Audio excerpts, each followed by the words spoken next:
একজন ওল্ড প্লেয়ারের মুখ থেকে এই কথাটা তখনই বেরোয় যখন সে তার স্কিলকে হারিয়ে ফেলে।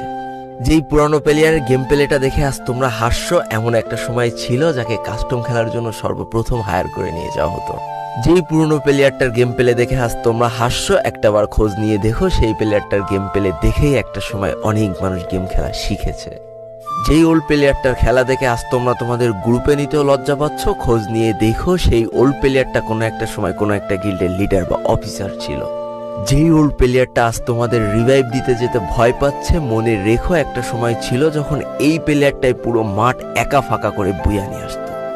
যেই নতুন প্লেয়ারগুলো শুধুমাত্র ডাইনামিক ডুয়োর সাথে গেম খেলার জন্য সারা রাত জাগো, তোমরা মনে রেখো যারা ওল্ড প্লেয়ার ছিল তারা সারা রাত খালি ট্রেনিং পিটাতো নিজেদের স্কিল ভালো করার জন্য।